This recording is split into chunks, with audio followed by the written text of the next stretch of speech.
Hello and welcome to Shadow Patch Notes, a series where we take the latest patch and discuss all the hidden tweaks and changes that didn't quite make the spotlight. If you find this video helpful, don't forget to like and subscribe. And stick around until the end of the video to see how you can win a Super Hornet Mark II game package with LTI. Alright, let's jump right in. The Terrapin Medevac finally got its WeeWoo Lights. The ship also had its quantum fuel tank increased by 122%. It's a really good option to use for the new Hathor locations that we'll talk about in a second. The new racing flight suits are capable of carrying backpacks on them. But keep in mind, they are only flight suits with 10% damage reduction. You can even wear the large size backpacks and fill it with gear. There is a roundabout way to double or triple your storage capacity on your prospectors and moles. I won't go into detail here with it, but I figured you should at least know. Corsair owners, rejoice. The ship now has more guns. It's sporting 4 size 4s on the nose and 2 size 5s on the wings. That brings its solo DPS up to 3.6k, up from 2k after the previous nerf. The Caterpillar elevators finally come down to the ground, so you can load some boxes on them. They also added new buttons to the side and front doors themselves.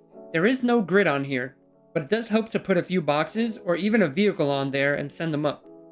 Just make sure you have a max lift to properly set them afterwards. Now let's get these on the Carrack, please. Speaking of the Carrack, a couple of larger ships were modified to behave as if the turrets were slave to the pilot by default. Big W for all my antisocial homies in the chat.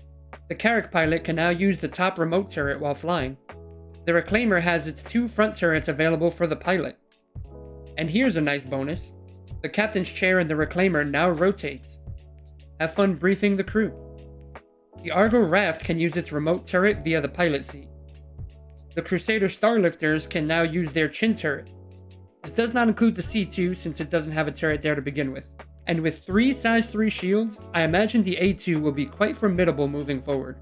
But the big winner here is the Anvil Valkyrie, which granted the pilot access to additional size 4 wing guns. The Valkyrie also had its cargo grid increased from 30 to 90. This was done by allowing the boxes to stack 3 rows high. The ship actually makes a pretty good hauler now. And for the cherry on top, some locker storage was added by the door-mounted guns. Energy Cannon's max ammo capacity was increased from 15 to 25. This is with full power to weapons, by the way.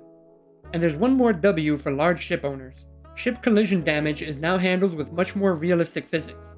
This means that mass and speed are fully calculated into the collision. No more size 10 Aurora torpedoes ramming and one-shotting cap ships. I managed to tank a few consecutive full-speed impacts from fighters while in my C2. The Idris received some changes to its in-game model.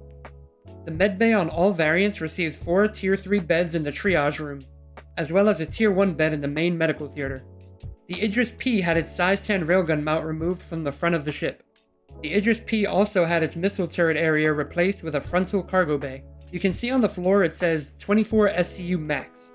However, according to SP Viewer, it seems the ship received a net gain of 48 SCU. So I'm not sure what's going on here.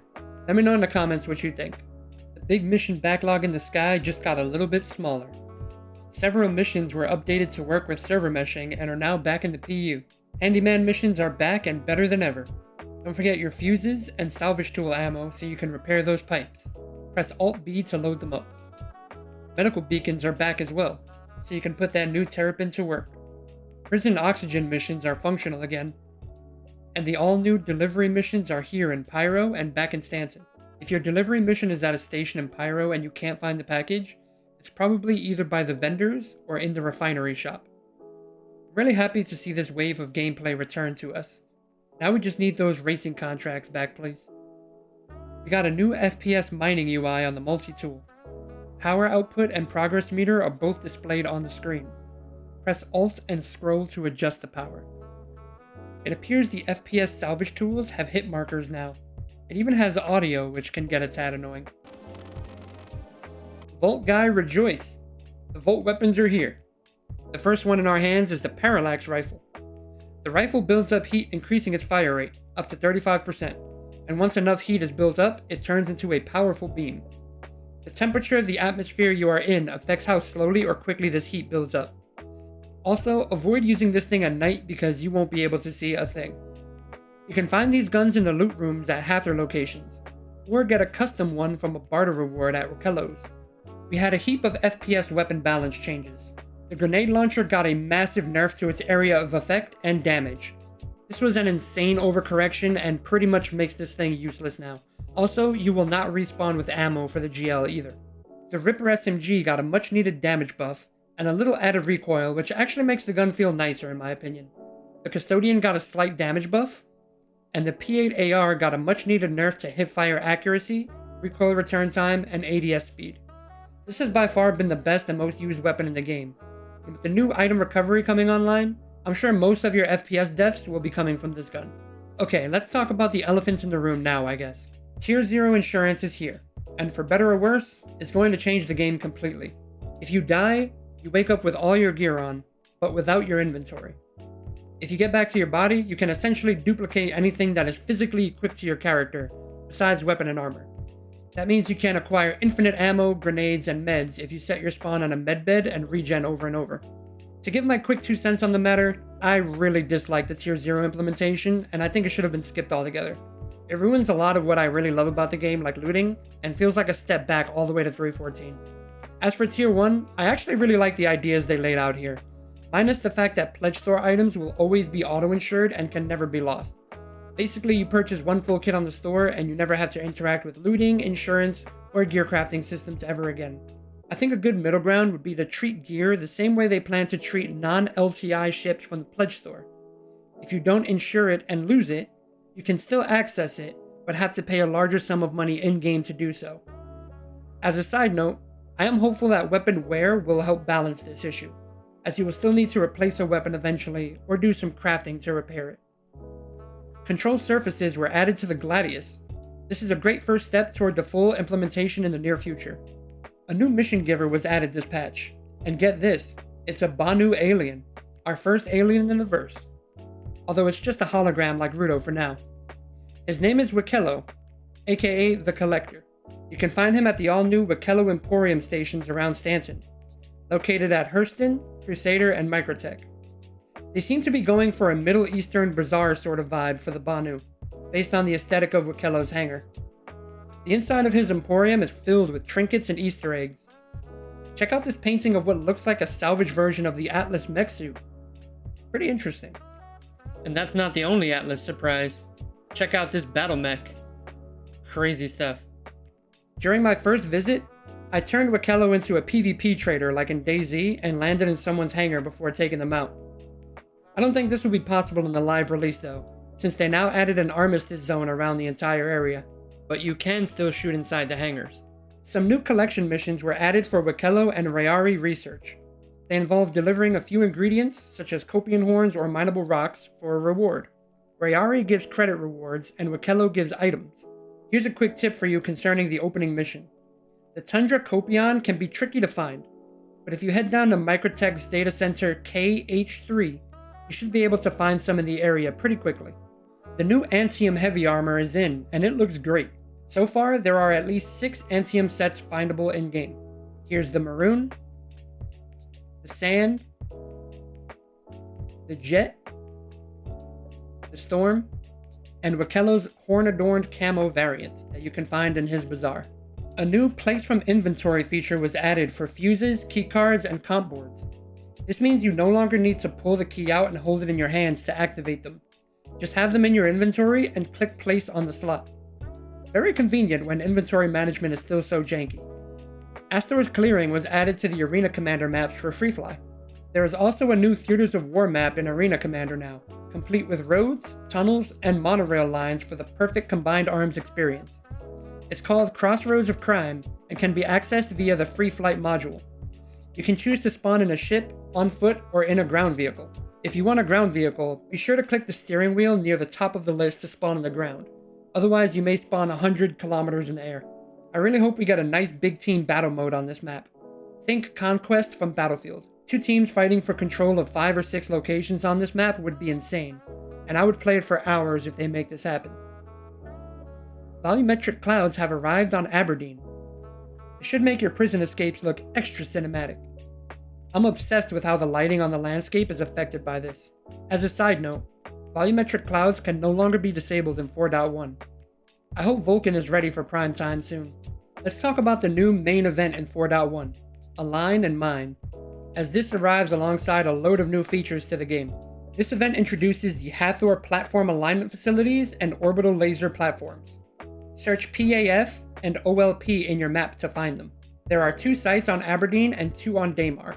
Each site has 3 ground locations and 1 orbital station located about 11 clicks in the air above it, so no quantum travel is needed between the 2. These locations are huge FPS gameplay hubs with AI to fight and puzzles to solve. If you are familiar with contested zone gameplay, there is a similar system here. You have to print red and blue keycards to open red and blue doors. Each ground location needs 3 alignment blades to be collected and inserted into the large satellite tower. Then the yellow garage door will open to expose a huge industrial battery that will require a max lift or ship tractor beam to move. This needs to be brought up to the orbital station from all 3 sites. Once all 3 batteries have been delivered and all 3 satellites are aligned, you can initiate the reactor in the orbital station to activate the laser charge.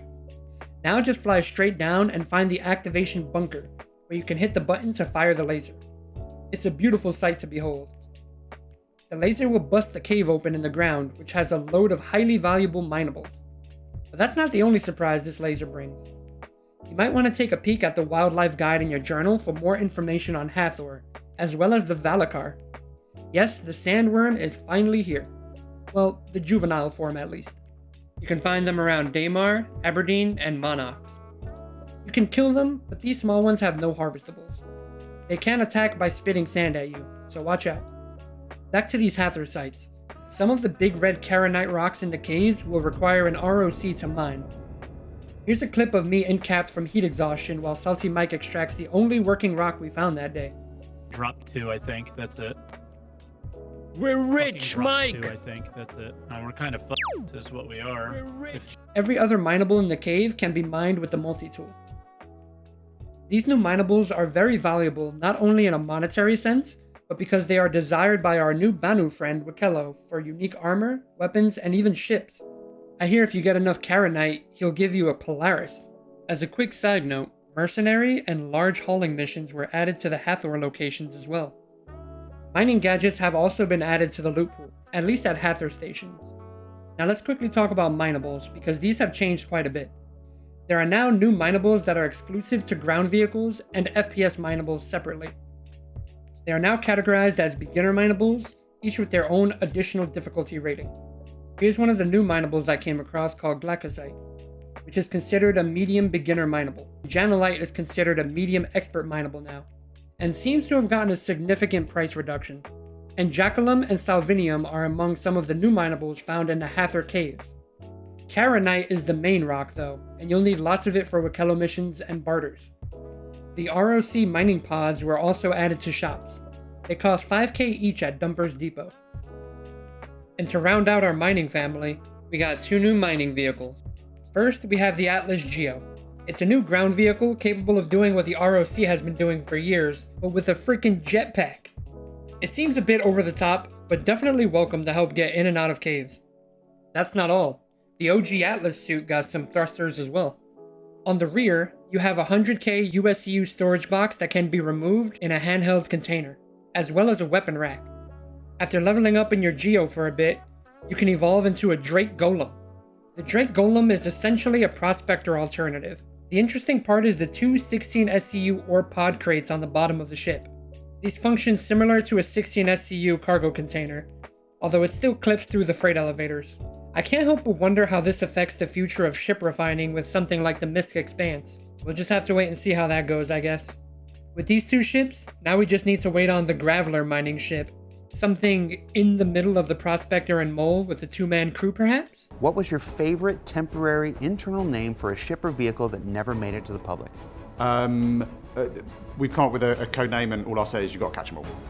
The ship radar received a nice update to help better track your targets. The Vanguard series received some slight movement nerfs across the board. The ship couldn't fly under the radar forever. The Mirai Guardian ships received a turn speed buff to help them keep up in fights. All Cutlass ships got an agility and speed buff, plus a small health increase to body and nose. The Scorpius ships and the Hurricane both received turn speed and agility buffs. The FAC received an agility nerf and a slight HP buff. The Crusader Spirit series of ships received a slight movement buff. The Star Lancer also had its speed buffed. And most interestingly, the VTOL actually works now. The Argo Atlas mech suit can be destroyed. It was updated with health and visual damage states. Also, I was getting a crime stat for homicide every time I destroyed it. Weird bug. They also greatly reduced fuel storage for the Pisces, SRV, and the notoriously long-distance Drake Cutter. Some more ships were added to in-game stores. This time, we have the Terrapin Medic, which cost 5.7 mil at Area 18, the CSV SM, which cost 378,000 at Lorville, the RSI Lynx for 136,000 at Lorville, the Pulse for 211,000 at Lorville, and finally, the Crusader Intrepid, which cost 700,000 at Lorville and Orison. And that'll do it for this episode of Shadow Patch Notes. So, were any of these changes news to you? What has been your favorite thing to do in 4.0? Are you planning to go for the Hathor location loop? And what do you think of the Sandworm? Leave a comment below and let me know. And if you're interested in the game package giveaway, just be a subscriber here on YouTube and head on over to my Twitch channel at twitch.tv/the5star, where you can find the link to enter. Come on by and say hi. Alright everybody, I'll catch you on the flip flop. Peace out.